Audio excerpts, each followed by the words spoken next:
Open up your Bible to Genesis. We're going over chapter 16. If you haven't read that yet, pause here, read first, and then come back and we can take notes. Okay, so Genesis 16 happens in the middle of God's promise to Abram having descendants. But time has passed and nothing has happened yet.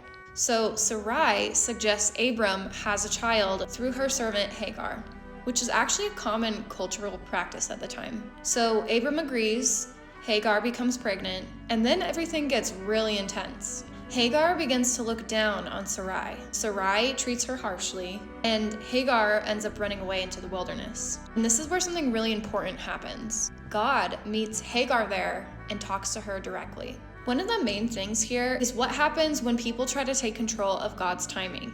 Abram and Sarai are trying to fulfill the promise in their own way instead of waiting, and it leads to conflict, tension, and broken relationships. What's really interesting is that even in this situation, God still sees Hagar. She actually calls God Elroy, which means the God who sees me. I love that. And this is the first time in the Bible that someone gives God that name. This chapter shows how easy it is to step in and make things happen when something feels delayed.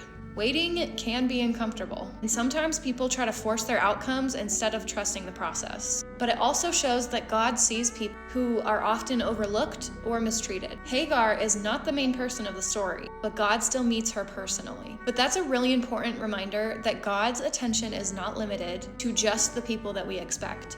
That's it for today. Check out the next post if you want to deep dive into some of these verses. See you in the next chapter.